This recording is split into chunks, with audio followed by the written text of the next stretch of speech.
The last thing I expected you to do was to underestimate me. I'm perfectly safe. Until tomorrow. Skin that smoke wagon and see what happens.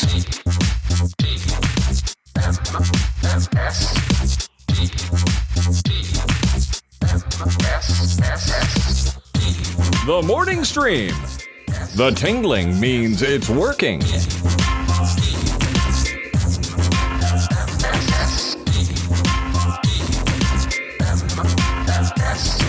Hello, everybody, and welcome to TMS. It's the morning stream for February 24th. It is 2025. I'm Scott Johnson, and that right there is Brian Ibbett. Hi, Brian. Cheers, mate. Cheers, matey. Cheers, matey. Oh, man. Swab the decks. Yar. Were we doing this right? I think we're doing it right. Perfect. That's how you talk like a pirate, everybody. Yeah. Good job. I'm the captain now. Look at me.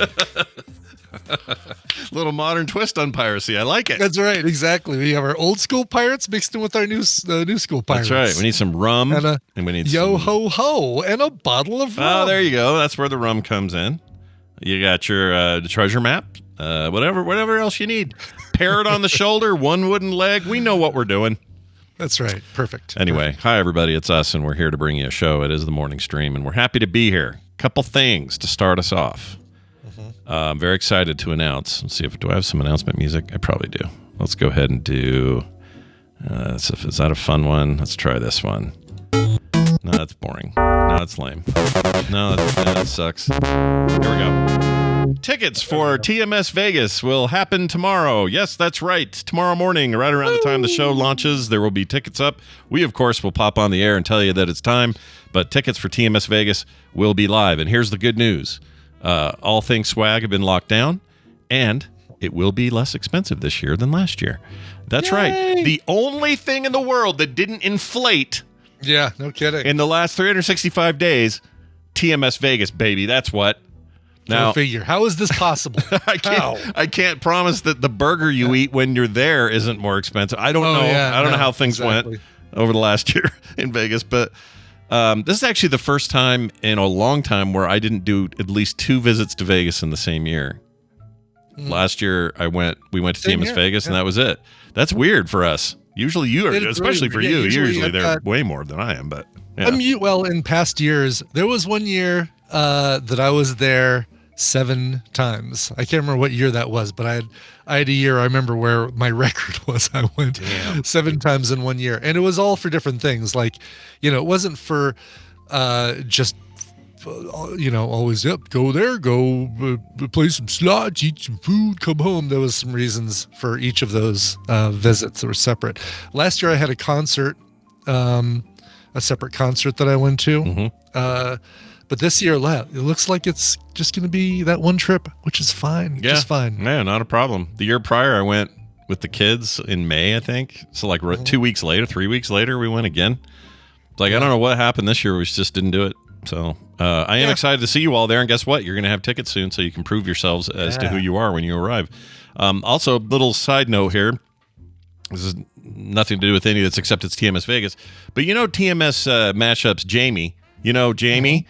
Confirmed coming to TMS Vegas. Right. That's exciting. He's going to walk around with a microphone and catch all the dumb shit everybody says. So we were talking yesterday about a shipment that I 3D printed something for him, and he's like, "Oh, dude, that's too expensive. Just bring it to Vegas." I can wait. He's like, "I can wait for it." Sure. No, I think it's great that he's coming, and we're going to get to meet his nice girlfriend and girlfriend. Sorry, girlfriend, and daughter. Her daughter. Yep. Although they're going to be doing probably different stuff every day than we all are. But they that's are. Fine. Yeah. But we'll carry. Don't worry, dude. We got you. We'll carry you. We know what's up. Claire will be there. She does this. She helps people, especially those who've taken a bad gummy. She's there for. Yeah, it. she will be your pot sitter. Is that what it's called? Pot sitter. I like that. Pot sitter. Weed sitter. Yeah. Hold on. Weed sitter. Can-a guide. Can-a-Sherpa. I like it. Anyway, TMS.Vegas is where it'll be, but don't go yet. Go tomorrow, because that's when the tickets will be up there. You can go now if you want. All the details are there. You can go now. TMS.Vegas still has a bunch of stuff. And I think I might... So the Swingers folks, which is the miniature golf thing that we're doing Tuesday night. Thank you for clarifying that, by the way.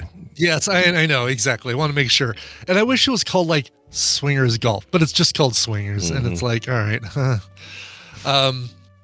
you drop your keys off in this bowl, but it's they got back to me and gave me a price. So I told them, hey, we got a group coming. Here's what we want to do. Blah blah blah. Yeah. Is there any sort of group discounts we can get or anything like that?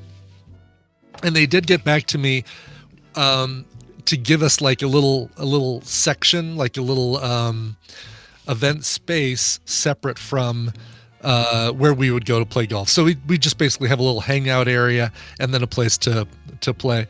And I think we might be able to get that. I'll need to find out. I think what I'll need to do is just have people either confirm they're going and how many people are going in their group. And then if we get to this amount that they quoted me, which is game, food, and beverage, I don't know. We'll see. Oh, that's separate. I don't think we're going to hit this number. You don't think so? I don't think so. I think we might have to just book our own and just say, book your tea time in this block in this area. And probably of time. The sooner the better, so we don't get a bunch of randos playing with us. Yeah, we don't want randos. Freaking F those guys. We don't want randos. We get enough randos in the bar car on the, the big Ferris wheel on the high roller.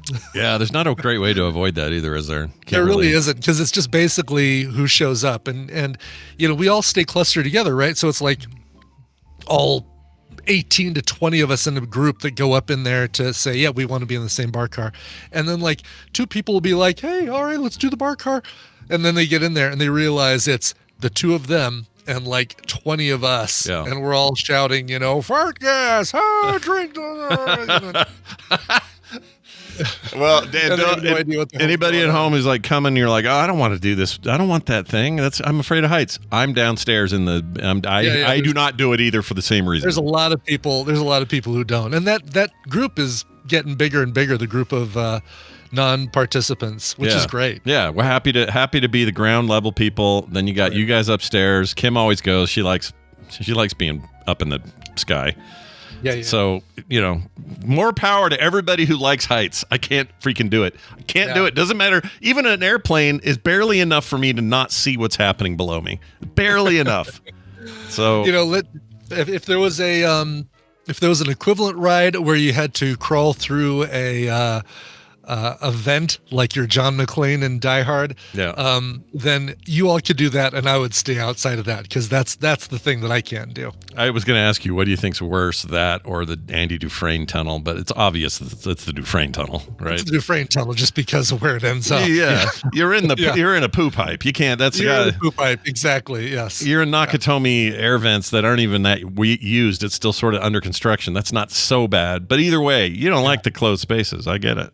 Exactly. Brian's with the closed spaces like I am with the heights, and actually I don't like closed spaces either. So, so we're kind of on par there. Yeah. Anyway, TMS.Vegas. Watch for it. Check it out tomorrow. Tickets. Very exciting. I got a lot of work to do today to get all that done, but it's all going to happen. All right. It'll go up as soon as I get back from the gym. So basically, it'll be like Brian goes to the gym, quick shower, eat some food, and then post the tickets. So probably about 8:30, probably 30 minutes before we go. Yeah, it'll be real close to the showtime. So so if you're one of those people that's sitting around ready to snipe tickets, first of all, don't get too worked up. It's not like they're going to run out. It'll be fine. But yeah, be ready. Have your little clicker finger. That's right. F5. That's refresh, right. F5. It'd be like buying BlizzCon tickets in 2010. Yeah. Because now it's easy to get. Anyway, hey, I got a funny story to tell you. So we're at this Asian market over the weekend. We decided to go. Nick and B were at home doing laundry and cleaning and stuff on Saturday. He had the day off. And so they live downtown. And the baby is there, of course. And so Kim and I thought, you know what, let's go just like steal her for a few hours and just have a day with the kid. So give them some room, let them clean, do their thing, and let's take the baby around town because this baby loves everything. If there's lights and sounds and people, she's stoked. She just can't wait to get out there. So we took her out for a few hours. Took her down to the Asian market. What are you looking for? Did you lose your key? What are you looking for? No, I was just writing a note on my writing a note on my to-do list of something I don't want to forget. You're so much better at doing that than me. I'm so bad at it. No, I should get, you know what? Go to a big crowd with a little kid. I just want to make sure I wrote down that note based on what you just said. Look at this. I have a pen and I nothing to write on. If I have an idea, I got nothing. What am I going to write on? Oh, see. I didn't talk about this last week because I got sidetracked. I was talking about Chris Brown and his Super Bowl party. Yeah. I didn't even talk about the fact that he gave me this beautiful Scrivener pen. Like Scrivener, is that a brand I should be aware of? That is a brand that you should be aware of. This is the most perfectly balanced weighted pen I've ever used. It's got some heft to it. It's got a few ounces under its belt. Oh, look at these. These are It writes fancy. as smooth as silk. This thing is beautiful. So these are, these are out of London. Look at these pretty pens. Yeah. Comes in a fancy schmancy box. And basically it came about because last year at the Super Bowl party, I was filling out all the proposition bets. And he had this pen. He had his Scrivener pen. I said, "Oh, this is a nice pen." And for about the next 3 hours, we did the. You like the pen? Take the pen. Take the I'm not pen. going to take your pen. You can take the pen. Take the pen. Take the pen. And I didn't take his pen. He offered me his pen. I said, "I'm not going to take your pen." And so he got me my own pen this Super Bowl party. Oh, that was nice of him. Yes. So these, is this a fountain style or a ballpoint? Nope, it's a ballpoint. Rollerball or whatever. Yeah. Yeah, I think this is the ballpoint. Yeah. Do you know which one? The name? I'm looking. I don't. Scrivener Probably Classic, Midnight It's Blue. probably no, that would be right. This is Midnight Blue, so that's probably the classic Midnight Blue right there. I'm tempted. I need Sure it. looks like it. I like a good pen, dude. Oh, who doesn't? Oh, Yeah. I love a good pen. You could probably get it for about $3 or $4 cheaper than what you're looking at right now on Amazon. But you're zooming in on that. That's exactly what this thing looks like. So I bet this is the classic. This is their actual website. I should probably save money somewhere else, but I like a good pen. It's not too bad. $32 for a It's good not pen. bad. 33 for a pen that you will have forever. Yeah, you'll never not have it. And I guess refills, right? You have ways to do refill. it. You got refills. Comes with one refill, and then I think they're relatively inexpensive. Hey Scrivener, reach out if you like what you've heard today. Become a sponsor. Of TMS. Yeah, TMS Vegas sponsor. That's a highfalutin event. Let us know. You know who we need. You know who we need as a sponsor, by the way. Who's we that? need a game table company as a sponsor. Oh, that'd be great. Like a company that makes really cool high-end gaming tables, like the one they have at Chip Theory Games. Yes, that's right, Chip Theory Games. Dude. Proud friends of TMS. Yeah, friends of the program. See, it's all very it's a very cooperative thing to sponsor us. That's right. So get in touch is what we're saying. Yeah, get in touch. Anyway, so we're out with the kid. Here's Lines the are deal. open. Yes. So we're out with the kiddo. She's great. Just love hanging out with her. She's on my shoulders the whole time. She loves it up there. Talk about a kid that's not afraid of heights. She doesn't care. She's just up there going, dude. She's not even holding on to my head. She's just like loose. And I'm holding her feet like, dear life or whatever. And having a great time. We went to the mall. I got food there. She flirted with the Kabob Guy. They just waved at each other constantly while we were eating. It's super cute. Yeah. And then Sweet. later on, so this is all fun. We're all having a great time. We go to the Asian market, and it's this big market. KT Data, if he's here, he'll know exactly what I'm talking about. It's the big collection of, it's basically Chinatown, Koreatown, Vietnam town, all kind of in one big area. And it's beautiful, and the food's amazing, and they have this huge market. So we're in there, and we're walking around, and there's a little lady working there, little Asian lady, who's a lot shorter than me. Now that's not hard to do. I'm 6'3.5".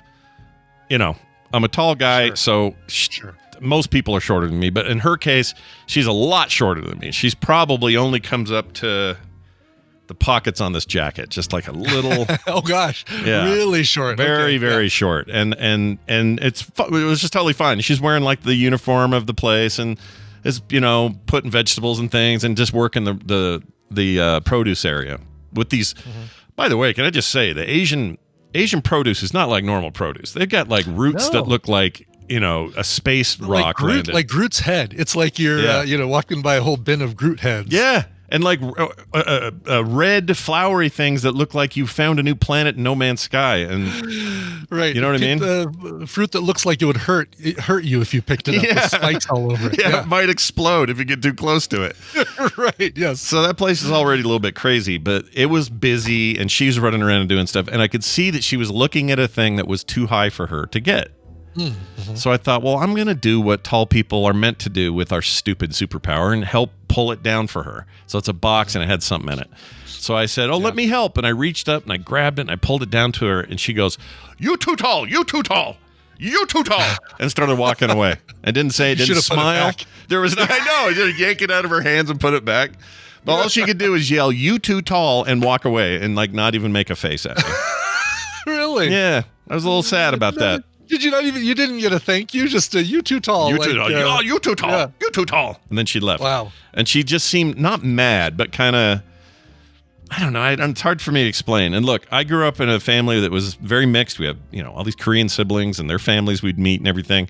And there is a certain kind of culture vibe happening there. It isn't just she's not like if there's some cranky white lady, I would have just been like, "Oh, boo-hoo to you," right? But there was something like feisty about her. Like she was like, I could, if I was at her level, karate chop, I'm dead. Like, right. I can't explain it. So in a weird way, it was kind of a positive experience, or more like an affirming experience. Like, yeah, dude, that's right. You don't take any shit from people like me. You keep going. I kind of liked it. It was weird. Yeah. Anyway, I too tall. I think if you got that collar from the movie Up that Doug wears that tells you what he's constantly saying, Chihuahuas constantly would be yelling, "You too tall! Yeah. You too tall!" Yeah, that's their whole thing. What their bark means. Exactly. That little yippy thing you hear? Yeah. Too tall. And that's everything in their lives. Everything's too tall to a Chihuahua. That's true. Yeah.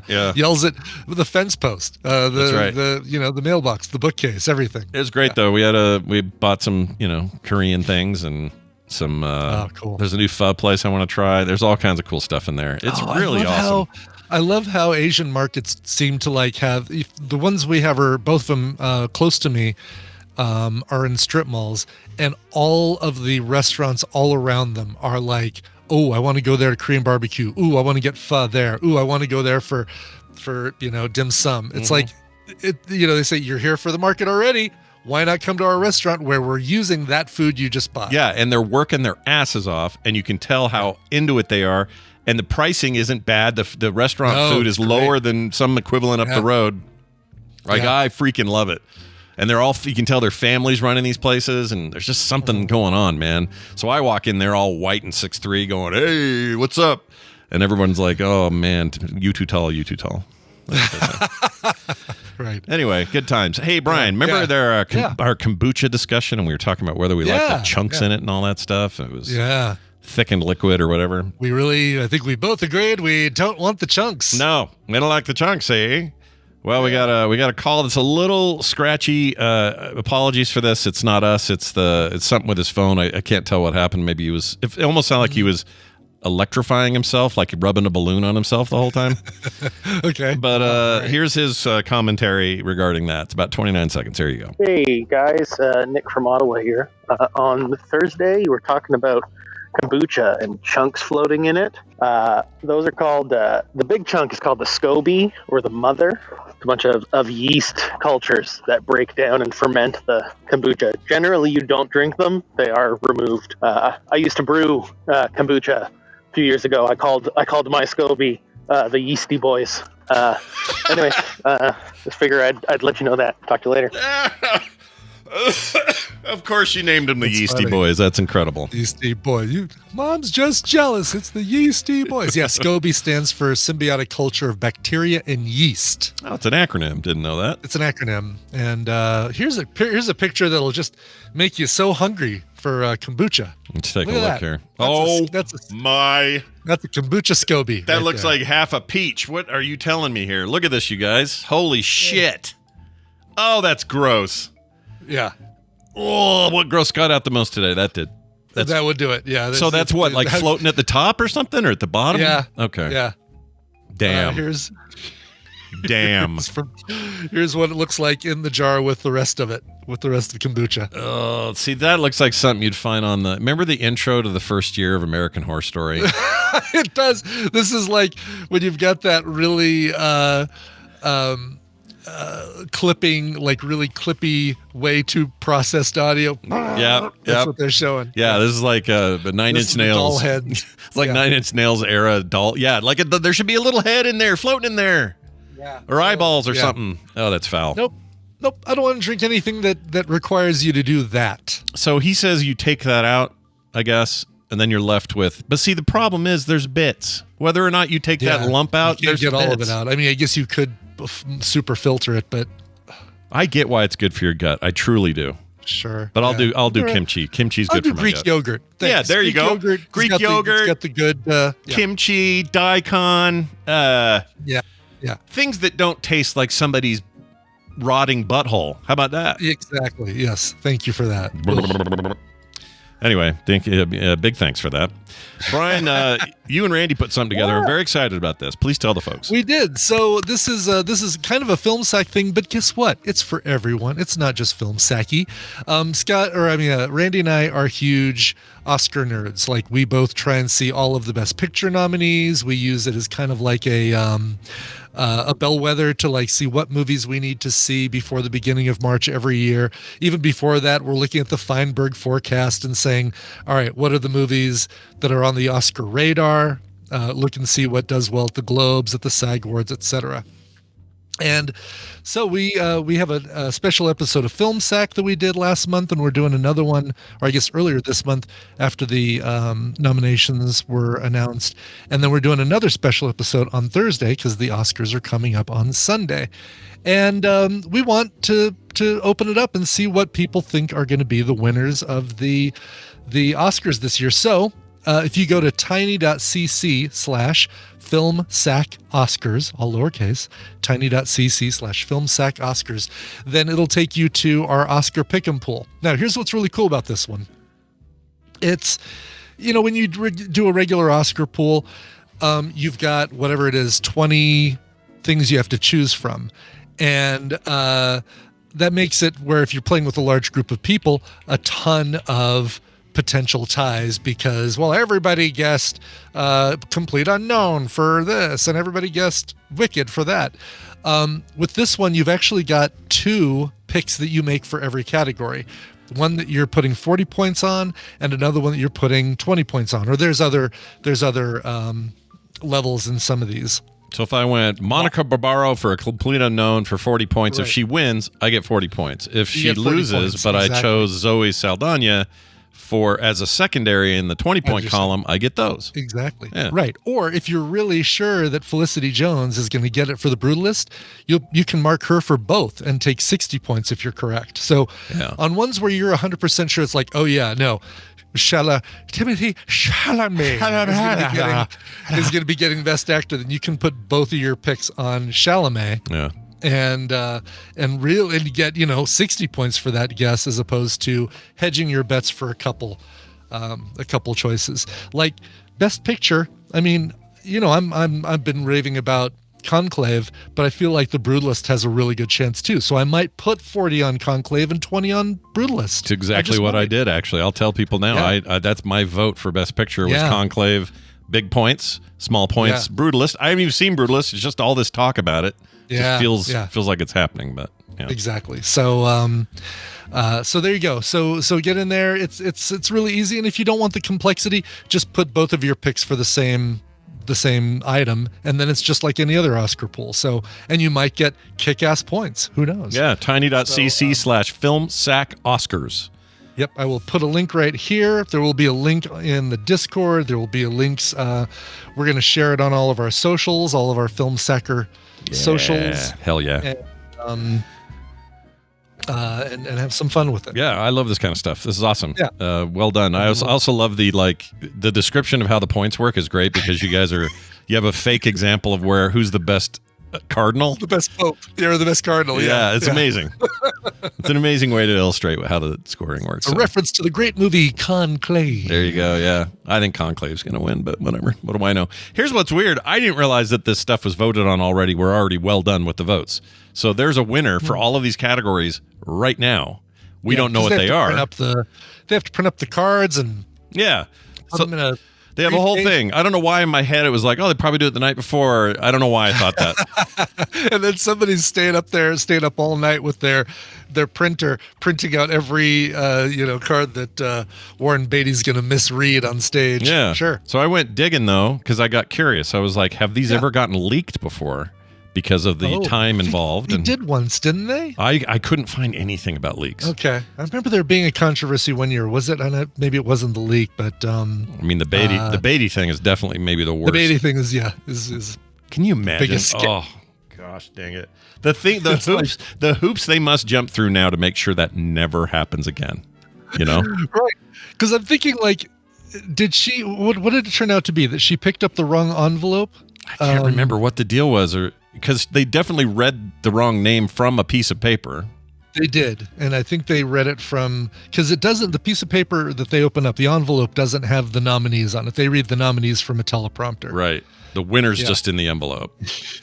And they got the wrong Vegas, envelope. La La Land moonlighting. It was that upset when the Bruce Willis and Sybil Shepherd TV drama took the crown from the... Yeah. All I know is as soon as that picture was available of him holding up the card with the name on it, I quickly photoshopped it out and put Fury Road, which fixed a mistake from 2015. Because, you got to fit, doesn't matter how long ago, there's no statute of limitations of limitations on mistakes made by the Oscar committee, and they made a mistake in 2015, so they finally fixed it. Thank goodness. Sure. Just like the Marissa Tomei mistake. Right? How they said, how did Marissa Tomei win for my cousin Vinny when there were all these other? You know what I'm really glad about? Her career has proved out that she was worthy of that. Like, screw those guys. Yes. She was good in that movie. She deserved it. Good. Yeah. I don't remember what the competition was. She's been good in everything since. That's right, damn it. Leave her alone. Okay. And the woman that they got to do her voice, Aunt May's voice in the animated series, it's funny how close it sounds to Marissa Tomei. Unless it really is Marissa Tomei, and I didn't know that. But I haven't heard it yet. The new show you're talking about? The new show, The Friendly Neighborhood Spider-Man on Disney+. I haven't heard it. I didn't know that they really tried to kind of match her tone. That's funny. Yeah, they did a great job, like, capturing the Steve Ditko feel of that... of the animation, just like they did with X-Men 97, making sure that the animation style looked close to the old 90s X-Men show. They did the same thing with this to say, all right, let's make it feel like Steve Ditko did the art, and it's really, really good. Here's a question for you that you don't have to answer if it's spoilery. Okay. Does that show feature some crossovers? Do I get other characters in the universe that aren't just his villains? That's easy to tell you. Yes, you do. You get other Marvel Universe characters. Okay. Yes, and not just the Spidey Rogues Gallery. You get some. Yeah. So other heroes, perhaps. Yeah. Okay. Other heroes. Yeah. Not a spoiler. I like that. That's good. Not a spoiler. I think even in the first 2 minutes of the first episode, you will find a surprising cameo from another Marvel character. Oh my gosh, Squirrel Girl confirmed, you guys. Did you hear it? Oh, geez. You heard it here first. Yeah. All right, well, let's move on. We got to get Brian Dunaway in here. We got to play a game. Yeah. We got to. We have prizes to give away. We have people waiting, like there's no... That's right. There's no dicking around here. This is serious business. So here he comes. Let's get him in here and let's get this on the go. Oh, is he logged in? He is. Oh, man, this is perfect. He's logged in. He's ready. Yeah, he's out of his meeting and he's good to go. That's fantastic. Yes. All right, here we go. Brian, pick up your thing. We got the rings of ringage, just not the rings of speakage. I feel it coming. I feel it throbbing. He's going to answer.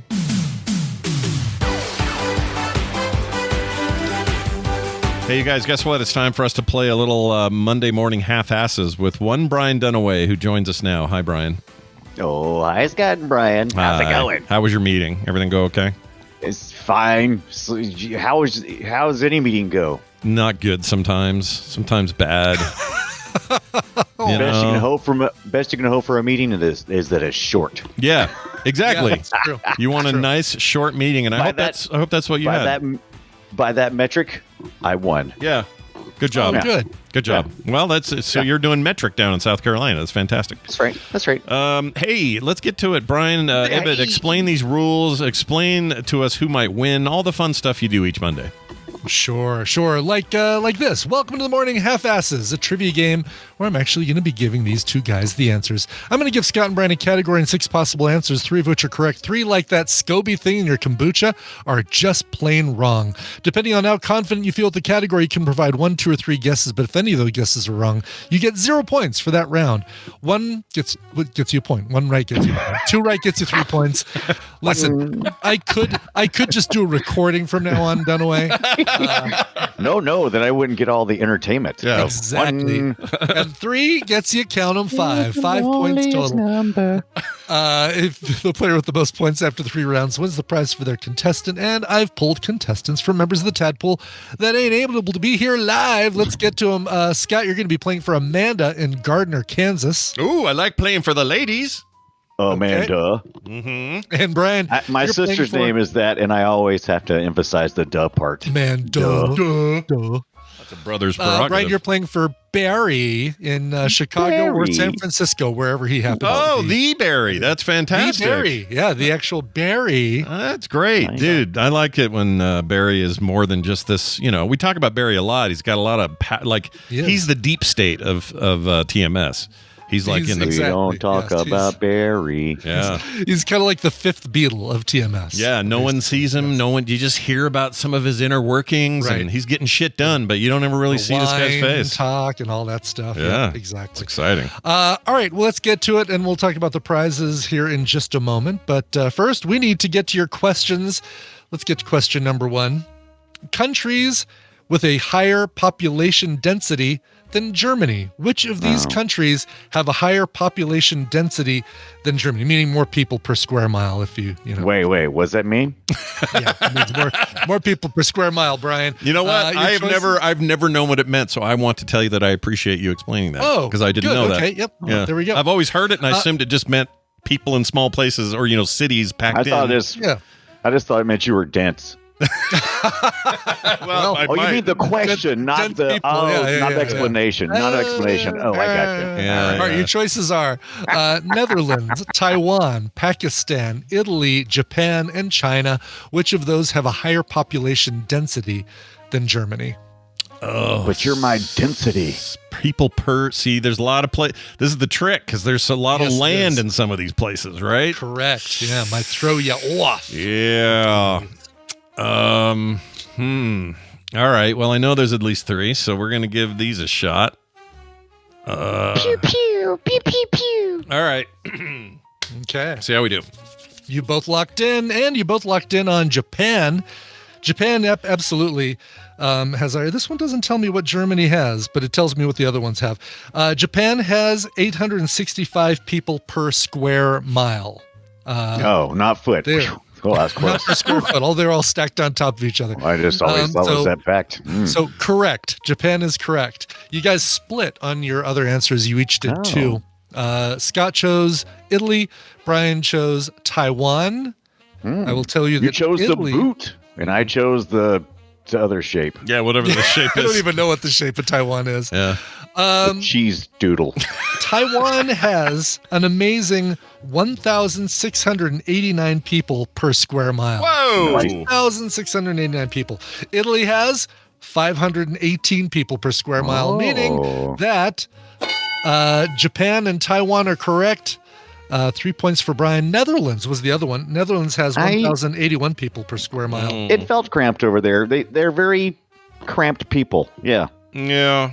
They're people with cramps. Is what you're saying. Japan seemed easy to me because it's just, the Isle of Japan is not a massive place. I would have said Pakistan. Taiwan, actually, when I did this one myself, I said Pakistan. It's close, 662 people per square mile. But your tricky one there is China, because everyone's going to assume China because there's a billion people in China, but you don't realize how big the landmass is. Massive. It's so big. China And the has cities are 376 people per square mile when you average it all out. So that's not the all cities that are much. packed. Yeah, the cities are packed, but you've got like so much rural and farm and all that. It's just like not even close. Right.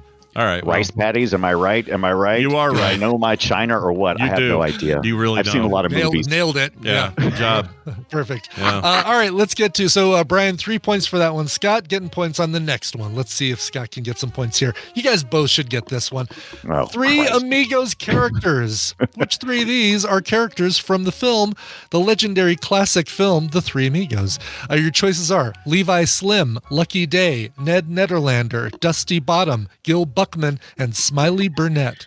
3 of those are characters from the film. 3 of them are not. Couldn't pick the top 3, could you? No. Had to give me these, whoever the hell these people are.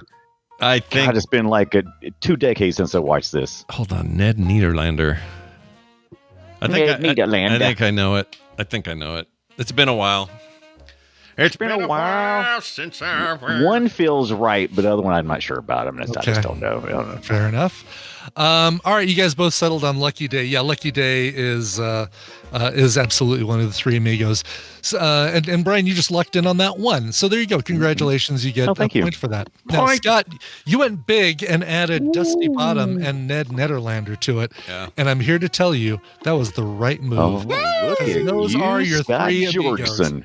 And it's funny, you said the top. You said, well, Brian, you you're could have chosen the top 3. Those are your top Jesus. 3. Those are your Steve Martin, Martin Short, and Is it really? Chevy Chase. Yeah, let me see if I can remember which one's who. So Lucky Day, I think, is Martin Short.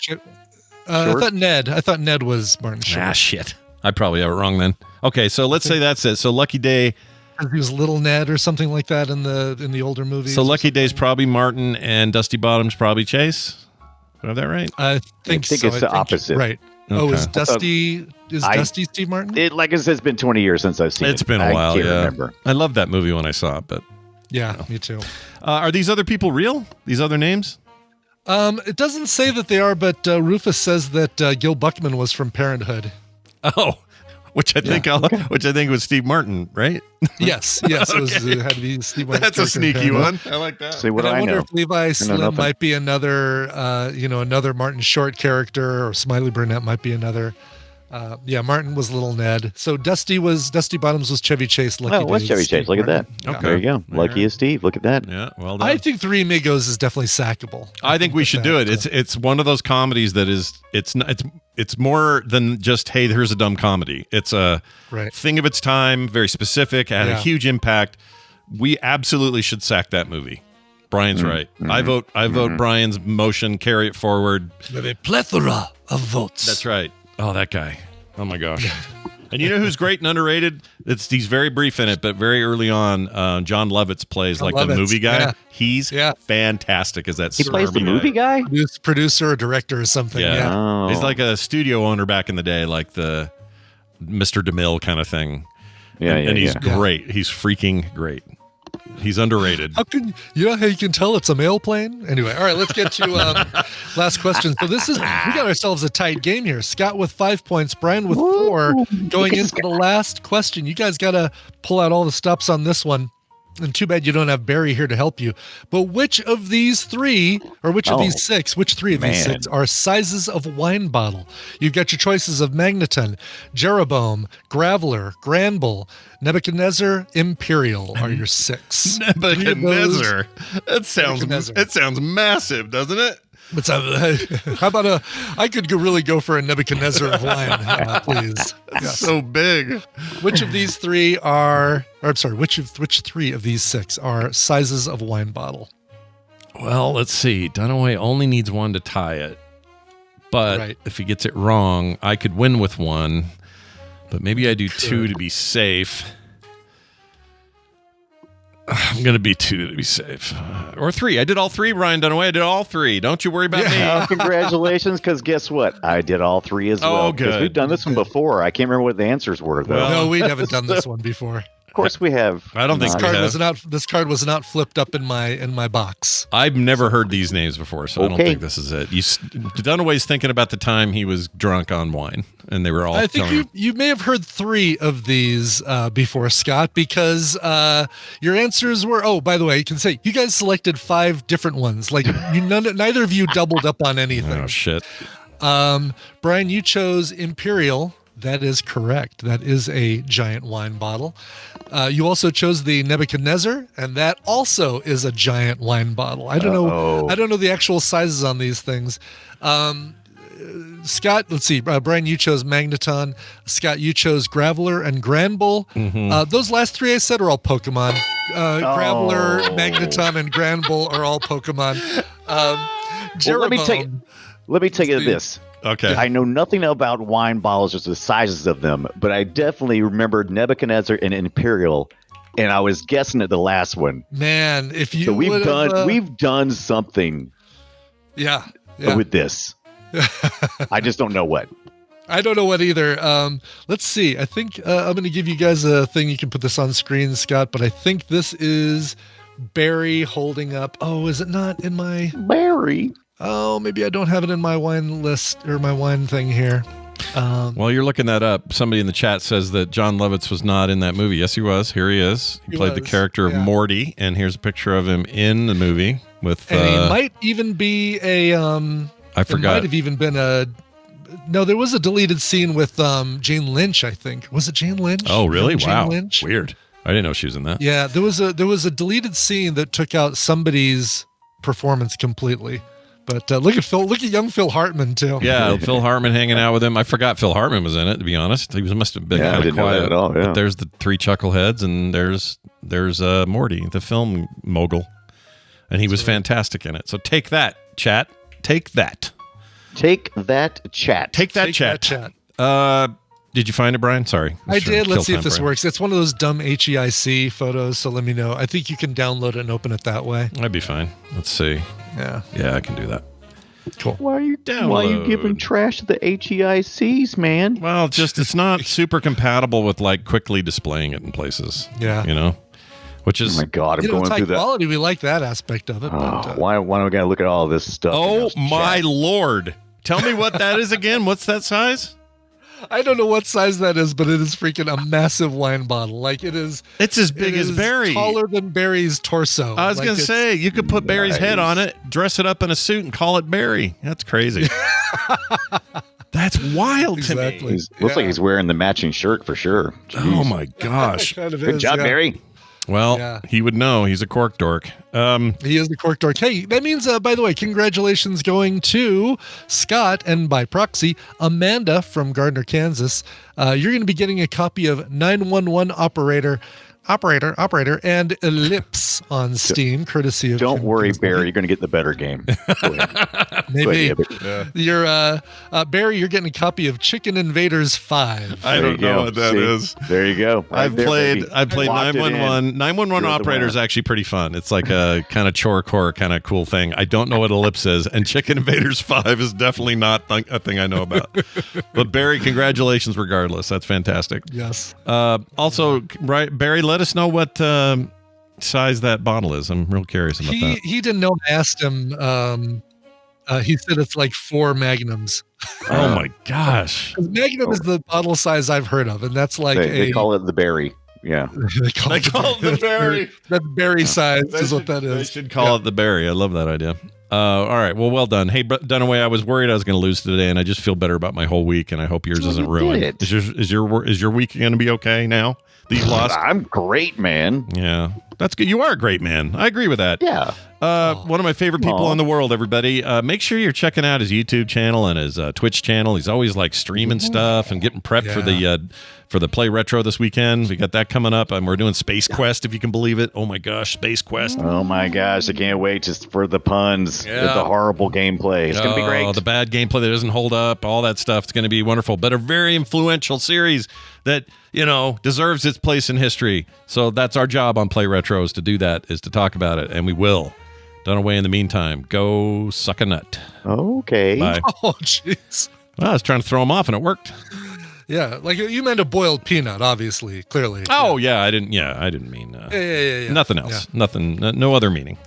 Warporch says that the Nebuchadnezzar is the largest at 20 bottles big. So basically, that the Nebuchadnezzar is the size of 20 regular wine bottles. Jeez. And is that what that was? We still don't know? That does not look as big as the Nebuchadnezzar. And the Nebuchadnezzar you would use at a giant banquet for the king or something like. Yeah, I mean, I think it's something you would basically you put on a shelf to display. Let's see, the Balthazar is 16 bottles. The Salmanzar is 12 bottles. Imperial is 8 bottles. The Jeroboam is 6 bottles.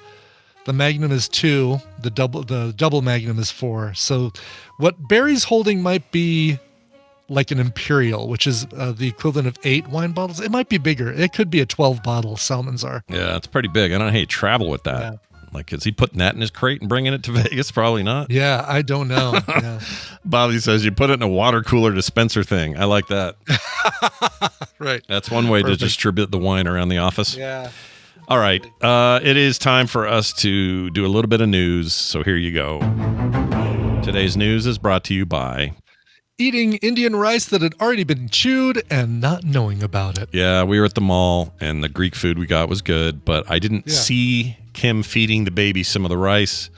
And it's what's the yellow spice? Basmati? No, Basmati it's rice? like a yellow. Oh, like saffron. Saffron. That's it. Yeah. I think that's what she said. Anyway, she's eating this yellow tinted spiced rice, and it's not like spicy, but she didn't like it. She didn't like it, so she's kind of like bleh, and spitting it out. So Kim takes what she spat out and just like tossed it back in the pile of rice. Now this wasn't my rice to eat. So she assumed that this is fine. No one's going to touch that rice but her and the baby. Well, they're goofing around and stuff. And I'm like, I'm kind of hungry still. So I start just like chowing down on this rice. And then she says, that has like baby spit rice in there. And I was like, shit. All right. Well, I ate baby spit rice. What are you going to do? Oh, it could have been turmeric too. Turmeric. That's it. Yeah. Turmeric. Yellow. There's an R. Turmeric. Yeah. And it gives, or is it, oh, there is an R? I didn't know that. There's an R. It's turmeric. Yeah, not turmeric. I thought it was it's turmeric. Not the turmeric. It's not. I'm told it will turn her diaper yellow, is all I know. Probably, yeah. She didn't eat much. Here's a story for you. A rafter, meaning like dude in a raft. A velociraptor. Yeah. Okay. Yeah, not like a rafter in your ceiling, those rafters. Yeah. Yeah. Is briefly swallowed by a whale in Chile, as they say. Sure. And his father filmed the whole damn thing. Oh, jeez. So that's pretty cool. Paddling through. Well, for insurance, I guess. Yeah, you got to keep a record, Paddling through choppy waters under cloudy skies, Adrian Simakas.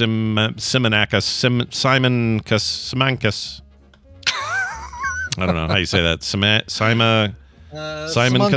Adrian Simonkus. If it's Chile, I would say Simonkus. All right, there we go. And his father were pack rafting. That's where you pack you're packing. It makes sense. Only a few yards from each other when something huge lunged, mouth open, from the waves below. A humpback whale appeared to gulp Mr. Simakas down, then rolled over onto the waters in the Chilean Patagonia. Moments later, Mr. Simakas bobbed back up to the surface, followed by his kayak-sized vessel. The dark curve of the whale's back briefly emerging behind them and then sank out of sight. He did not like the taste of Mr. Simakas, it turns out. Apparently not. He caught the whole thing on video, or his dad did. He says, quote, I felt something hit me from behind. This all happened in a second. Something dark blue or white. That's a weird thing to say. Dark blue or white. Yeah. Which it's definitely one of the two. It's like the dress. It was definitely either dark blue or white, depending on how you looked at it. Yeah. That's a really weird thing. It is really weird, yeah. Anyway, it says it enveloped me is what he meant to say, or what I meant to say, and a slimy texture brushed my face. Ew! Oh. Baby rice. Mr. Simankas said in an interview on Thursday night, then it closed completely and I started to sink. And then I closed my eyes expecting an impact, but instead it felt as if I was surrounded by water, realizing I was in something's mouth and had been eaten. Unquote. After a second or two, he said, went on to say, I began to feel the life jacket pulling me up and suddenly I was out again. He's 23. His father, Dell, had been pack rafting with him. They emphasized that they were using portable inflatable craft, not kayaks, near the San Isidro Lighthouse, and a whole other name I won't say, a campground in Patagonia. Bahia El Aguila. Let's see if we can show you some vidya here. Oh, that's right. Of course, if you got the video, yeah. Whoops. Let me turn that off. We don't need that. Okay. Let's see what we got. So really, he wasn't so much swallowed by a whale as he was mouthed by a whale. Yeah, I mean, you think he went into its... Oh, my Lord. Yeah, he went in there. He's in there. Yeah. Holy shite, dude. Yeah. That would be so... And then watch. So give it a minute, and then he's like, oh, I don't like the taste of this guy. Spits him right out. It'd be great if he, like bobbed right back up at the raft, too. Oh, that's freaky. Yeah. That is some of the wildest video I've ever seen. Jeez. I saved it for the show because I didn't want to spoil myself, but holy shiz. That is insane. And look, he looks fine. He's wearing his thing. Yeah. He's looking cool. He's good. There's his dad. You know, out there doing what dads do. I know. Filming their son's demise.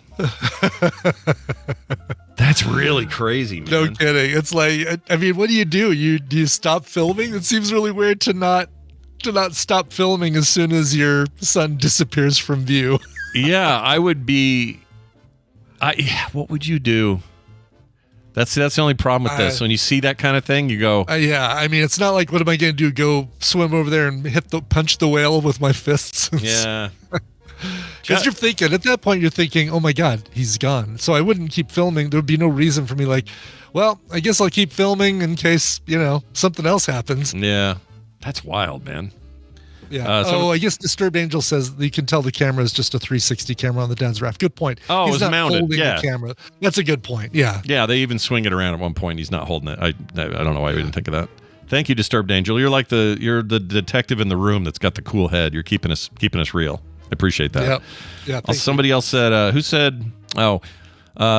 Loose Cannon said ponchos need to make a comeback. Let's do it. Ponchos. Is that cultural appropriation if me and Brian wear ponchos, though? You know what I mean? Because we don't have any. Right. We got no connection to Mexican culture. To Chile. Or Chile or wherever they come from. We're not going to do that. Ponchos. No. Yeah. I think they look comfortable and warm, but I think we would be frowned upon if Brian and I did it. Now, some of you out there, maybe you're poncho ready. You're poncho certified. Wear your ponchos. A poncho is just like a windbreaker, isn't it? Like I think it's like a big weaved material thing, isn't it? Like a serape kind of thing? No, I mean, we sell ponchos at Red Rocks because it always rains there, and they're just like transparent ponchos. Oh, so maybe it's so what makes a poncho? I guess the design, maybe. Like there are like Clint Eastwood wore a weaved poncho, so I think that's still a poncho. Yeah. But I've got a plastic rain poncho that is tightly folded up and in the kind of the hidden cargo area of my car in case I need a poncho really quick if I have to change a tire or something and I don't have. Yeah, those are called. Those are even called ponchos. Right? Those are called ponchos. Yeah, same thing. All right. Well, yeah, ponchos are already here. What do you mean bring them back? Yeah. They're here. Yeah, we're bringing ponchos back. I guess as a thing to wear on a Saturday night at a event, maybe we don't bring that back, but we bring back just the use cases, like the weaved, the woven ponchos. Yeah, that would be cool. Yes. Yeah, I don't know if we're going to be the guys to do it, but we get. We could be Poncho Villa wearing a poncho. Yeah, Villa. I was trying to think of Dia de la Pancha. is what you're about to say, isn't it? I was trying to find it, but you found it before I found it. That was good. We're going to take a break. When we come back, Steven Schleicher will be here. It's time for his time of the month, and we look forward to that as always. But before that, we need a song. Brian, what do you got? Yeah, this is, we're going to Los Angeles for this one. A lot of kind of up-and-coming younger artists this week, but man, great stuff. This is an artist named Shunkan, Shunkan. This is her first studio album in over 5 years. Her album is going to be called Kamikaze Girl. It doesn't come out till May 6th, but this is the first single. It's called Hellbound. Here is Shunkan. Happy Chinooka. I have no idea what Chinooka is, but happy Chinooka and enjoy Chinooka. Hey!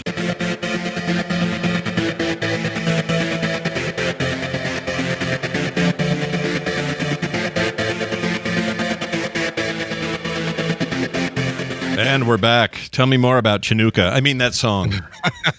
By the way, fantastic editing on that to make it sound like Smokey is just, Oh, yeah. Chinooka.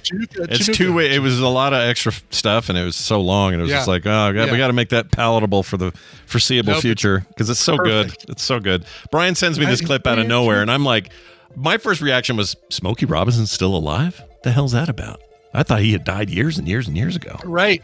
No, 85 years old this week or last week. Well done, Smokey. Yeah. Anyway. Good job. And 85 years of never seeing the word Hanukkah spelled with a C.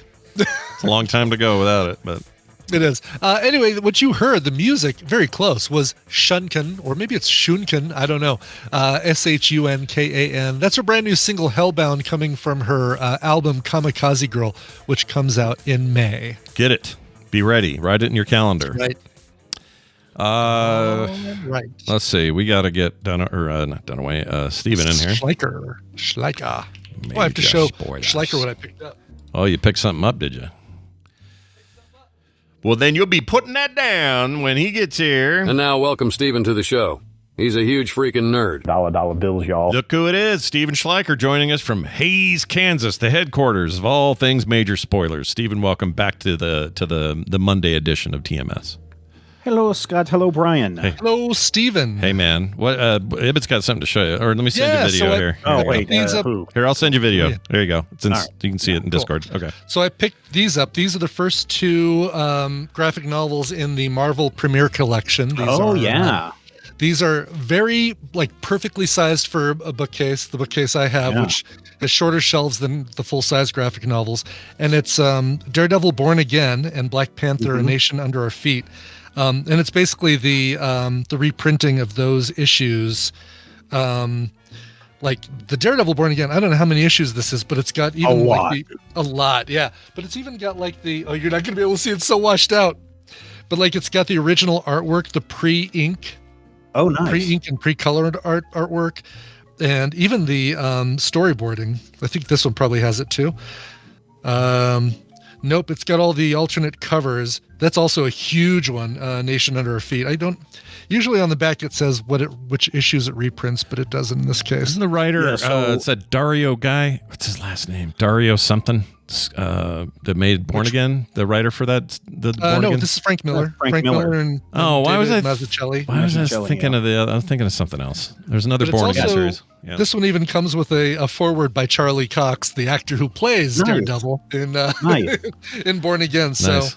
So this is something that was announced over the weekend, or actually last Friday.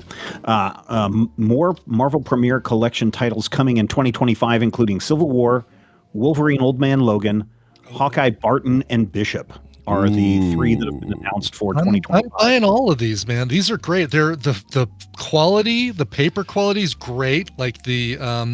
It reduces it to the right size. There's some other ones that kind of reduce things way too much. This one is the perfect. If I remember correctly, this is the same size as what DC was doing as well. Oh, so really? This is This is perfect. So the Civil War arrives August 5th, 2025. Wolverine September 30th, and Hawkeye November 4th. So you can look forward to those. Is the rebooted series based on this? Because it's also called Born Again. Is it based on this series? It might be, and that I don't know. They may be lifting a little bit from it, but from the trailers we've seen, and actually we've only got a few more days next week. I know, right? yeah. It's a week from tomorrow. Yeah. Yeah. Yeah, I don't know if this one has Kingpin going for his mayoral bid. But it's possible. I don't know. Yeah, I'm trying to see if there's anything about Kingpin, reduced sentence. Yeah, I can't find it. I read that and I've forgotten everything about it. So I should probably grab it again. But this one I've never read, so I'm excited to check it out. Yeah, it's some of Miller's. If you want to get really daring, Brian, get the complete Daredevil run of Frank Miller. It's in one giant. That's the super masterpiece collection, I think. That's the one that I have. Yeah, cool. I've got that one, and it's great. That's cool. Nice. He's only 68. I thought he was older. Stop talking about people. Well, look. We're going to kill the Pope. I don't want to. That's true. And the Pope's sick right now, right? He's going to die. He is really. He's really bad. Yeah. When is he? I made this dumb question on the internet because I didn't know. I forgot about this. Is what started this whole when do they vote for Oscars thing. Questions on the internet? I know. But I thought it wasn't hitting me that they'd already voted for Oscar winners, and that's already done. But I thought if the Pope died between now and the Oscars, would that help or hurt the chances of Conclave winning? Conclave. Because it would just be so in the front of everybody's mind. Yeah, I mean, certainly the Google trend line would shoot up. Yeah, that's true. Well, anyway, good luck, Pope. Hey, so let's talk about a few things you brought to us today. Okay. Get your blood comic. Get your blood comic now. Man. I want blood comics. How do I get them? Remember in the 70s when Kiss put their blood into the Marvel comics? Yeah. Do you have that one, Brian? Do you have I it on don't, but my uncle does. He's got that. So whatever it's called, the deluxe, the massive edition or whatever it's called. Yeah. So Oni Press is doing the exact same thing with a new series that launches in, I want to say May, Dark Regards by Dave Hill.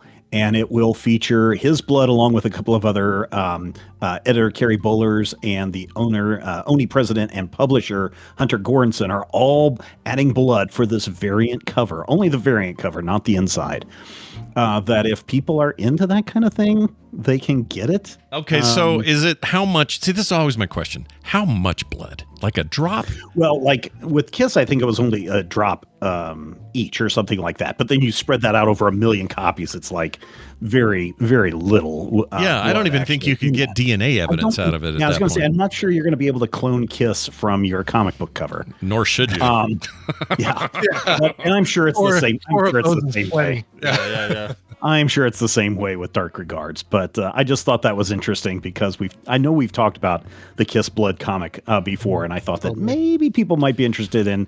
I mean, if you're that type of a person that wants blood in your comic, so I mean, we bleed for our art, so I guess that's what's going on here too. I take it the vibe here from Dave Hill is a very similar vibe. This is like metal stuff, heavy metal. Okay. Mm-hmm. All right, that's him kind of doing a little bit of throwback, I suppose. Ooh, some of this is cool. Holy shit! It is some cool art, especially if you look at the interiors and everything on this book. It looks pretty interesting, and that comes out. It's Artyom Topolin, I believe is how you say his name. Yeah, and his art is consistently good. This cover here reminds me of Breaking the Law. What's the name of the band? Judas Priest. Judas Priest. Very Priest much vibe. so. Yeah, that's that Screaming Eagle artwork for sure. It's interesting. So is this guy a hero when he, kills demons? So the story is Dave Hill years ago started this internet rumor about this Scandinavian, Norwegian, like death metal band. And it kind of took off on the internet like wildfire. And everyone thought that this was like a real band. And it caused all sorts of different chaos, kidnapping attempts, other things that happened. And so now he's telling the story of that internet hoax in this comic book series. Oh, wow. That's cool, man. I kind of like that. I like this, that sort of stuff, unless it's too ham-handed or ham-fisted. That's the way you say it. I mean, this guy's a comedian, so it might be, but, if you've read some stuff like Patton Oswalt has done some really cool stuff. Mm-hmm. What's the guy that's usually around him with the beard and the glasses?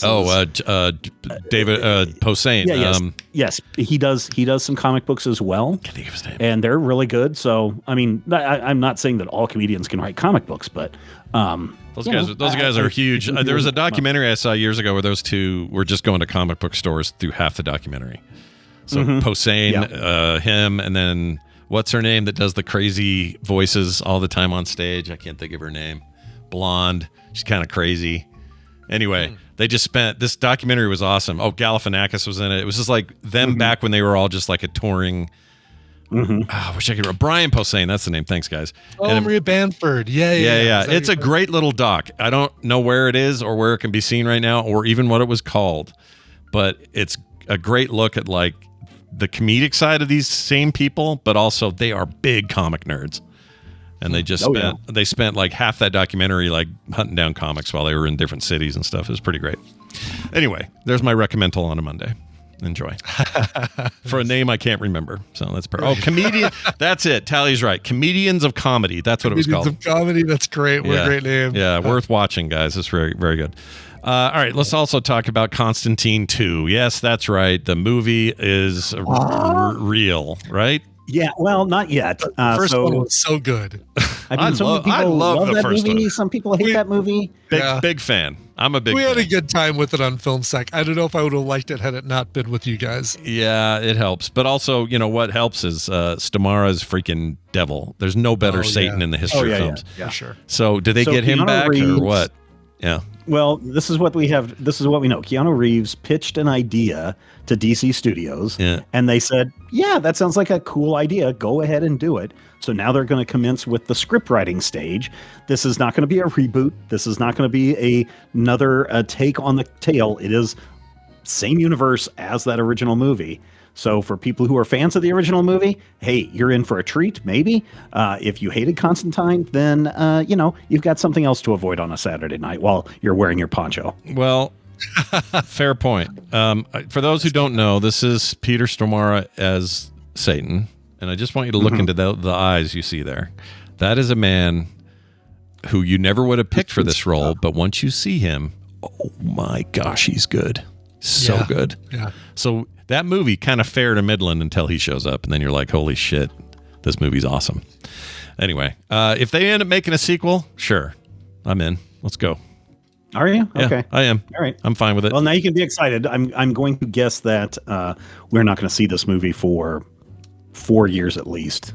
This is like the Alien poster, Alien 3 poster, except it's Peter Stormare looking at Keanu Reeves. a little Peter Stormare mouth is going to come out of that one. Yep. And look how veiny he is. He's so good in it. I freaking love him. Is that your friend back there in the chipper? Anyway, so that's coming, and then possibly anyway. And then there's a new Avatar animated series announced, and that seems interesting, I guess. Oh, it certainly seems like it's going to cause a million bits of controversy on the internet. I know controversy on the internet. This one is called Avatar 7 Havens. It is set in a world shattered by a devastating cataclysm. And I always want to say cataclysm. This is where an earthbender who is a descendant of Korra has to bring the world together. And it looks like that people think of the benders as the Avatar as humanity's destroyer instead of humanity's savior. So she's going to have the young character who we I think learn is a girl will need to save the world. Well, and it's going to be 2 books. In previous seasons, it's been 4 books, but it's going to be 2 13-half-hour episodes, seasons worth. Yeah. And it should kick off in I don't have the list here, but it will kick off later this year, I'm sure. Let's see. It says, I can tell you. It says, let's see, 13 half-hour episodes. Netflix is doing it. No, I'm sorry. They're talking about the live action. Let's see. Maybe it is. Yeah, it's Nickelodeon that's doing it. Oh yeah, Nickelodeon's upcoming movie fix. Yeah, they don't have a release date. I think they've just announced the production of it. So I'm sure by the time we get to Comic-Con, they'll bring out all the actors for this, and we'll go from there. So this takes place decades after Korra. So I'm not sure we're going to see too many characters from Legend of Korra or even Last Airbender show up in this. But as much as people like to debate Korra versus Aang, this new one is really going to probably get some people excited. Yeah. Or not. Yeah, I've got we are a household of fans of Avatar and Korra. Oh, we are too. Yeah, we like this stuff. So bring it on. I'm more of a fan of Korra, but my youngest is a fan of Aang. So yeah. This was my reminder to finally add Avatar: The Last Airbender, the original animated series, to my watch list because I have never seen the I think you would really like it. Actually, I think you would really like it, dude. I really do. I bet I would. Yeah. Everybody, I think people have told me in the past that, oh yeah, you totally would love it. It's like, all right, let's finally do it. Let's add it. Every time they adapt it to something else, though, The Simpsons. The video games are all bummers. The live action show's not that great. The movie was an abomination. So it's like they can't get that part of it right, but the source stuff is so freaking good. I hope you like it. Yeah. They had that other thing too. Carter, what's that other Avatar animated thing that you and your friend hate? I don't remember the name. Anyway, whatever it is, you guys say it lost its way about halfway through. She doesn't know. Can't be Korra because Korra. No, Korra is just awesome. I don't remember what it is, but anyway. In fact, I think Metzen named his daughter Korra because they were so into that show. Oh, really? Oh, cool. I think so. I could. Oh, well, that's where we, some people don't like horror. They think they went in good places, like Steven Schleicher here, and some people didn't like where horror ended up. So, your mileage may vary, but I think if Brian watched the original Airbender, I think he'd have a great time with it. I'm sure I would. Yeah. Yeah. Now, just add it to list. So I'm going to take a break from The Simpsons and start watching There you Avatar. go. Little animated Where are you at in The Simpsons? Season 30. Oh, yeah, you can stop watching that. Season 31, episode 20. Oh, I'm sorry.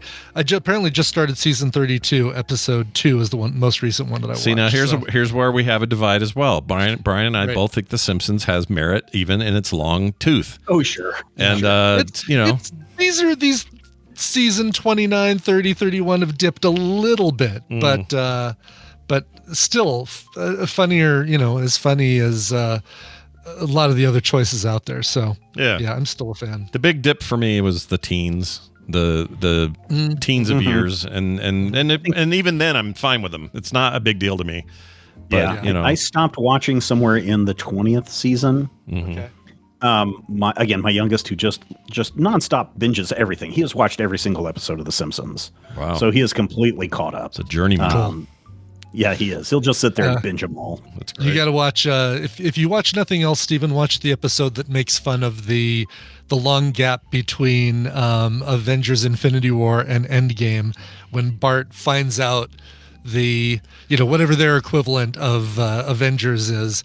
He finds out he actually gets to watch the sequel before everybody else in Springfield, so he uses it as blackmail to get the town to do whatever he wants. Kind of like in the teachers that do that with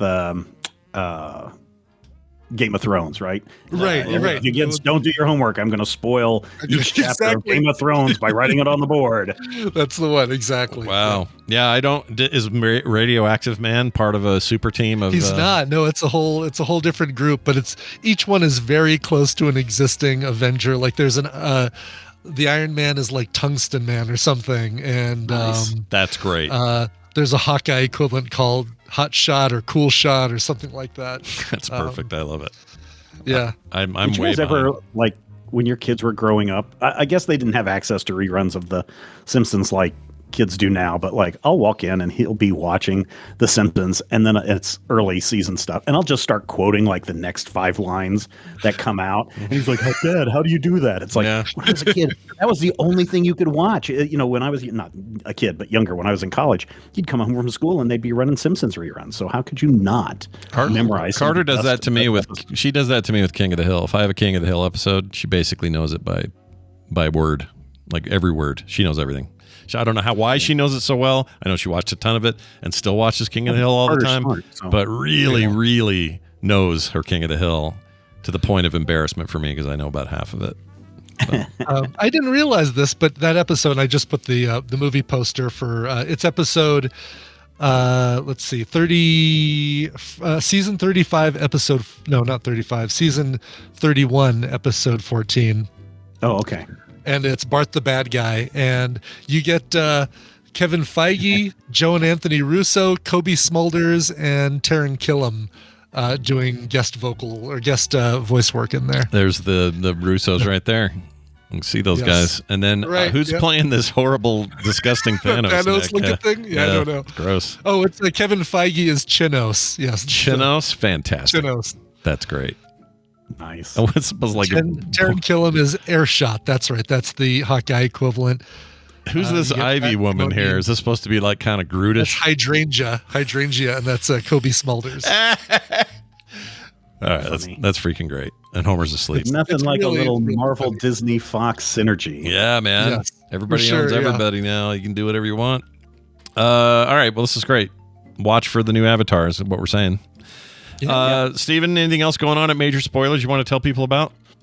Oh, no, I would suggest that if people like reading books, we have the Major Spoilers Book Club. We've been doing it for about a year now, and you can join it over on our Major Spoilers Discord server. But in addition to that, we release an episode every month over on our Patreon page for free. So people don't even have to pay. Jeez. They can come and just listen to an episode, get it for free. The new one will drop this weekend. We are reading I know it's surprising for a guy to be reading this, but it is a very girl-centric eccentric, like it's a cozy mystery romance genre. The series is Samantha True, and I end up talking with the creator of the series on the upcoming book club episode. So that's coming out later this, probably on Saturday. Nice. Over on our Patreon page, patreon.com/major spoilers, absolutely free. Whoa. So you don't have to pay anything. Not a dime, you're saying? Jeez. Not a dime. So like Brian, you're not a supporter of our Patreon page. You can go and listen to the entire episode and our past episodes. Yeah, you can go and listen to our past book club episodes as well. That's way to out me, Stephen.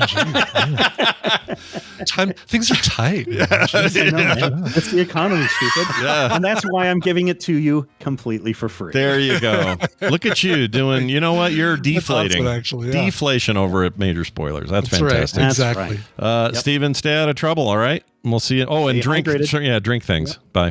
Bye now. That didn't hang up on him. Yeah, it did. All right. Hey. No, we still had to chuckle after we thought we hung up. Yeah, this Discord is like, hey, I'm going to play a little trick on you. You're not used to this. Quick thing. Apparently, Eagles fans aren't as bad as Brian was saying the other day. Okay. And how we know this is this call. This is just Frank, just me, from the Philadelphia area, and kind of had to come to defense the Eagles fans. I don't think every fan base has good and bad, and we've got our share of both. But as far as the holding cell, that was something that was in Veterans Stadium probably 25, 30 years ago. Didn't go past that, and it was actually installed by a judge who was seeking political office, or not political office, but an elected position, and he later had to resign because he sent pornographic materials to subordinates. So there's a little bit of an asterisk about the way that whole thing came down. So there's a lot of bad things like throwing snowballs at Santa that constantly gets cited, even though that was 60 years ago, and there was a story behind that one too, with the guy in a Santa outfit being a sloppy drunk and messing with the fans. But anyway, yeah, no worse than anybody else. That's all. Had to defend. Go Birds. Go Birds, he says at the end. Fly, Eagles, fly. Yep. You know what? Okay, I do. I've talked to a couple people on Discord who also rose to the defense of the Eagles. And as a little test, I just did a Google search. I said, all right, which NFL team has the worst fans? And the Yahoo Sports, never one to disappoint. Yahoo Sports came up with what might be the definitive list. The New England Patriots described as the worst fans in the NFL, followed by the Green Bay Packers. Sorry, crazy neighbors. Yeah. Then the Dallas Cowboys, and fourth would be the Philly Eagles. So, oh wow, where do you rank where do they rank the Broncos on there? Broncos, let's see, Steelers, Raiders, Saints, Broncos, number 8. Okay, they're up there. You know, that seems like, to me, that seems like it favors all the teams that do real well every year, pretty well. Right. You know, there might be some parallels, right? Like if you know your team's crap, like, down the bottom we get the Washington Commanders and the Chargers. Oh, the Chargers are still playing. The Jacksonville Jaguars. The Chargers are still a team? Weird. They're still a team. Wow. New York Jets, Bengals, Cardinals. Where are the Browns on that list? You got the Browns right in the middle somewhere? The Browns surprisingly in the middle. Yeah, the 17th in the list are the Browns. Well, they're always just kind of right in the middle. That's what they do. Yeah. Their whole life. Buccaneers, 16. Kansas City Chiefs, 15, although I saw another list that put them up near the top as well, but... it depends. Yeah, I think it depends on the year, and also, I mean, this thing with the Eagles, that thing with the judge is interesting. It just proves that like there's always complications we don't hear about. Right? Totally. Yes. Like there's no way we'd ever know that, but I'm sure in Philadelphia everybody knew that guy was a wackadoo. But why is it always guys in power that are trying to hold other people down that end up getting caught sending porn around the office? Why is it always them? Right. I don't know. Why is it always youth pastors? I mean, everybody, the guys who don't have power, don't have anybody to hold down, they're still sending out the porn in the office. Are they? You just don't hear about it because they're so far down in the list that they're not above anybody to hold down under their thumbs. It just feels like the loudest among us are the ones doing the darkest shit. It is true. I'm playing off of that. But yes, it's always the what's the doth protest too much situation. Yeah. That Colorado megachurch guy, I always think of him. Not because he's from Colorado, but No, but he was a great example of that. And he was he just was literally every week he'd get up and go, yeah, the gays are the worst and drugs are the worst. And then he gets caught on a weekend with a pocket full of meth with a gay prostitute. Snorting coke off some dude's wiener. Yeah. Like, you couldn't write that any better. Like, it's almost too lazy of a writing, if that was a real story. Like, come on, come up with something a little bit better. Jeez. Yeah, it's like saying, I sure hate potatoes, and then immediately eating a potato. It's like, well, all right, well, quit talking about potatoes in a negative way then. Go ahead and see your mail. People like to project the things that they see in themselves as faults and kind of blast them out at everybody else, because it either makes them feel better about their own failings. Like, it would be like me saying, oh, you guys in your talented Overwatch, you all suck at Overwatch, because I suck at Overwatch. Yeah. It'd be me projecting my own. Sure. That's projection 101 for sure. It's just, when it gets into a dark and gnarly place, it just seems so much worse. But trying to think, like, I don't know, when I say I hate heights, what am I actually projecting? Maybe I'm not. That's a different thing, though. It's not. You're not just like, heights are the worst. It's just you have is that agoraphobia? No, what is heights? Heights is acrophobia. Acrophobia. Yeah. That's a different thing than hating. Like, hating heights is not like hating a race or a religion or people who follow a certain thing. Yeah. AI, you don't even hate AI. I was trying to come up with a good example of this, but yeah, no, that's a good point. It's like somebody saying, okay, here's a good example. A professor saying, AI is the worst. If you kids use AI, I'm giving you all Fs. And then when he's actually doing his stuff, he has to do his paperwork for the school, he's using AI to do it. He's using AI. There you go. Yes. Yeah. That's the projection I hate. Yeah. People need to stop doing that, especially when it deals with other people's personal lives. Knock it off. Exactly. Before you start pointing your fingers, I'm not going to use the Stuart Small, you got 4 fingers pointing back at you. But, like, anytime you really rail on something, think about, do I rail at crappy drivers on the road all the time. I don't outwardly do it, especially if I've got somebody in the car. But, people who make a turn and then make a diagonal across instead of making a nice, right angle turn, so that people in the turn lane don't look like they're going to lose their headlight. Right. And I always think about it. Am I projecting? Am I the asshole? Like, do I do this too? And I'm projecting what I don't like about myself to against all these other I think people? it's good to ask yourself, isn't it? Like, I don't think you are either. Always good to ask yourself. But it's good to ask yourself. Yeah. No, I've looked at my driving. I'm very, very good. I speed a little bit. I'm sure you're good. I have no doubt about that. Yeah. I'll share my video, my Ring video car cam with anybody who wants to see it. I might just, mute the audio because I say some really dumb shit when I'm alone in the car. Oh yeah, my voices and I do the same thing. Nobody wants to be around me by myself. I'm telling you. Yeah. Oh my gosh, the stupid shit I say out loud. But I know. Yeah, it would be. I mean, I'm so glad that stuff gets deleted after a few days because y'all don't need to be hearing the dumb shit that I say. Oh, I'm going to make a left turn here on Pedunkus Place. That's right. Unless you all up our Patreon by double, then we'll talk. But then we'll talk. Maybe I will share my Ring video if you do that. Yeah. Scratching certain places, burping, whatever. Yes. That's going to do it for the show. One final thing, Blue Sky reminders. We are all on Blue Sky here on the show. You can find Brian at coverville.com. The way it works over there, if you tie it to your own domain, it's basically a way of verifying who you are. Easy. So coverville.com. I'm over at scottjohnson.zip. Yeah, that's right. .zip. It may change. It may change to .com later, but right now the way my domain is hosted won't let me do this, but my other domains will. So .zip and I use for that. Cool. And Morning Stream. Morning Stream's up there as well. Just search for Morning Stream, all one word. Bam, you'll find us. Really like Blue Sky a lot. And, Twitter 2009 vibes for me over there. That's why I like it. And I have all the tools in the world to block things I don't want. So I love Blue Sky. Yeah, I'm a big fan. I will always copy. No, I won't always. I'll typically copy and paste my show stuff from Blue Sky to Threads in case there's still people following me over there. But those are really the two places.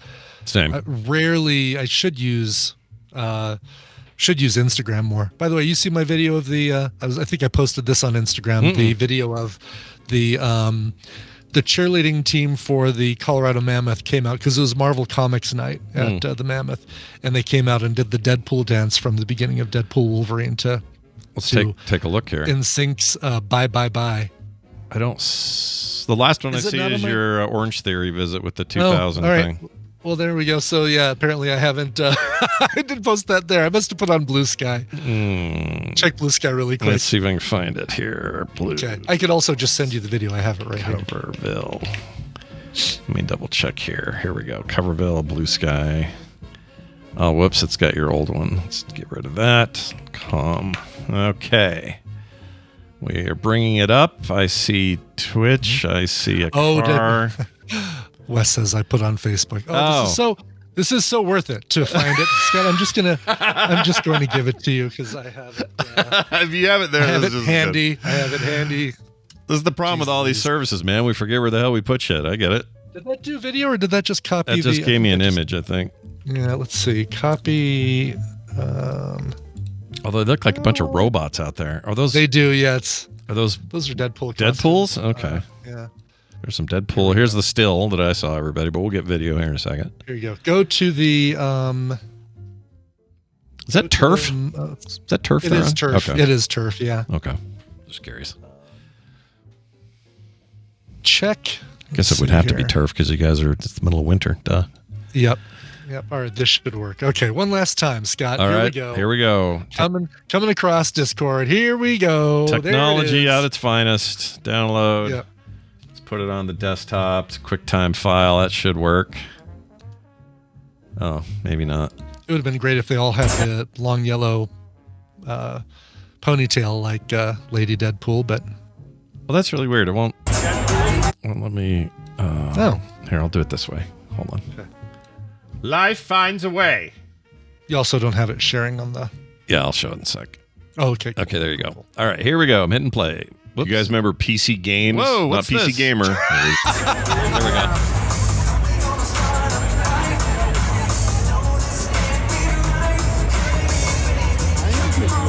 Wow, look at them go.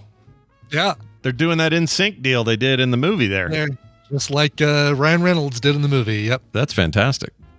Yeah. Synchronized a bunch of ladies. I think those are all ladies, right? Ladies? Those are all ladies. Yeah, that is the what's called the Wild Bunch, which are the Colorado Mammoth cheerleading team. The Wild Bunch. I like it. All right, then. That's it for the show. Playdate this Friday. Just a quick note at the top of the week. We'll remind you a few times, but no TMS Friday because it's that time of the month where we play Jackbox games. And that's right. Everybody can come. Everybody can be a part of it. So Friday, 9 a.m., be there. 2 hours of Jackbox. What else do you want in your life? Sweet. That's the first, isn't it? No, it's the 28th. 28th. That's right. Last day of the month. That's right. It's a short month, baby. All right, that's it for the show. We're done. We're out of here. Go to frogpants.com for everything. You heard those voicemails today? Those came from our new voicemail system over at voicecast.app/TMS. Or if it's easier for you, just go to our website, frogpants.com/TMS. All our contact methods are there. Brian, let's play a song and get the F out. Certainly will. This one's going out to Tom Robinson, friend of the show. Visit him anytime I happen to go to California. He says, Scott and Brian, I love requesting covers, but lately it's only to acknowledge a loved one's passing. Recently, you may remember I lost my mom, and if you don't, you also remember the photo that I sent of my broken finger. Definitely do that. Oh, yeah. On February 4th, I lost my wife and partner for 38 years as Jody passed after fighting interstitial lung disease for over 10 years. Jeez. Her condition made it impossible for her to travel, which is why I would attend TMS Vegas with my friend Jessica instead. For my request, has nothing to do with my wife, but I just enjoy this cover. In 1983, Tim Scott McDonald had a minor hit with Swear. The next year, Sheena Easton covered it. So that's the version we're going to be playing. As I add to all my requests, Scott, please play a random film sack clip. I can do that. Also, that's a lot to go through, dude. It is a lot to go through. I know he's been dealing with that for such a long time. So, jeez. Very sorry to hear about your loss, Tom. Yeah, I don't like any of that. All right, here we go. You ready? Let's play this one. He is a carbuncle on the rump of degenerate theatrical performers, and he should make amends for his consummate act of asininity. Okay. That was your guess is as good as mine. It was September 8th, 2017. Don't know what movie that Wow, no idea. No idea. Some 8 years ago. Carbuncle is how I call it. Carbuncle. Yeah. Love it. There you go. Love it. All right, as promised, here is Sheena Easton from her 1984 album A Private Heaven. Yeah, that's the one with Strut and Sugar Walls, that song that Prince wrote for her as Alexander Nevermind. But here is a song that she recorded a cover of Tim Scott McDonald's Swear. Roses are red, and I love to dance. When I'm looking for great shows, I go to frogpants.com. Mom, I need your advice about douches.